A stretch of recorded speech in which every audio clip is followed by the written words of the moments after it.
Now, the Wits University SRC is threatening to continue protesting against students being excluded due to unpaid fees. Sounds familiar? This week, registration at the Wits Braamfontein campus had to be stopped after the council disrupted the process. Our reporter Aviwe Mtila is at the university to tell us the latest. Aviwe, we have covered extensively the fees must fall protests that students took all the way to Parliament and to the union buildings. It seems we're back to square one.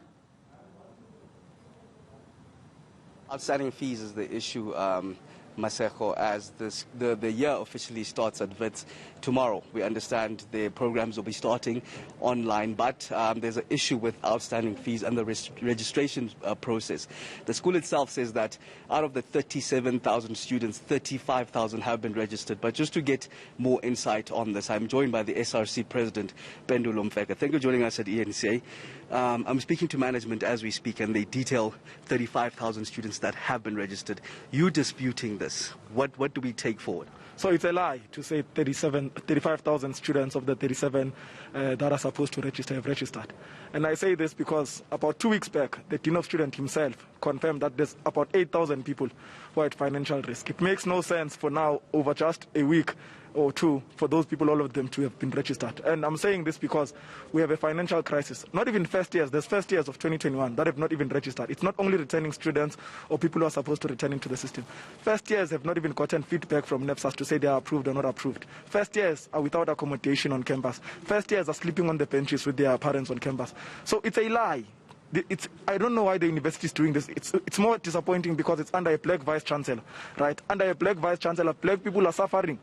There's a boot on the neck of the black child under a black vice-chancellor. So it's a lie to say these people. I've seen the figures. Not only have I seen the figures, I've seen the faces. I know the numbers. If you walk around... What are the numbers? The numbers, there's about 6,300 students who are yet to register, including those who are first year this year and those who are supposed to be readmitted into the system. The number is ridiculous. Okay, now you went on a meeting on Wednesday. I understand that wasn't successful. You didn't come out in agreement, but the school is opening tomorrow. What were the shortfalls? What do you want? They're saying that you're asking for too much because they're trying to meet the SRC and the students halfway. The shortfall, one, is on Wednesday, there was an agreement that registration is going to be postponed because about 1/3 of the university has not registered. So if you've noted, I think they might have communicated it to you since you say you're communicating to them. They've postponed registration up until the 12th of March for postgraduates, and they've postponed registration up until the 19th of March for undergrads. There's reasons for that. Now, to say the academic year must start tomorrow, it means there's no need to even postpone the registration date. So for that, the two stories don't align. On Wednesday, yes, we met with them, and there wasn't agreement because what they're giving us is less than what they gave us in the past. We're in a harsher situation, and we're being met with sheer arrogance by Zeplon Pilagazi and his senior executive team.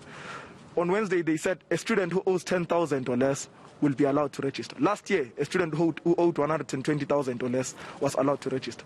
So it's a deliberate mass exodus exclusion. It's an apartheid style of exclusion. Education at Wits University is now no longer used to liberate the minds and the young people of this country. It's now used to isolate and alienate them. Just quickly, what are your plans going forward? What can you expect from the SRC side? And what do you want precisely? So first and foremost, I must emphasize this. The first plan is resistance. But more than anything, tonight the SRC will have a meeting, and tomorrow morning there will be a clear line of march on what we are going to do. And that line of march will be in congruence and in line with students. The SRC President, Maseko. In the course of the day, I've been speaking randomly to first-year students to find out if they're ready for the year as it goes online. I've got another first year here just to find out. Thank you for joining us at eNCA. Are you ready for the academic year? No, I'm not ready, to be honest, because there hasn't been access to laptops to most of us. Most of us don't even have access to our timetables. Maybe some of us haven't even fixed our emails. Most of us don't even know which textbooks we're using as yet. So it's going to be like a real problem. We don't know as yet. Thank you very much.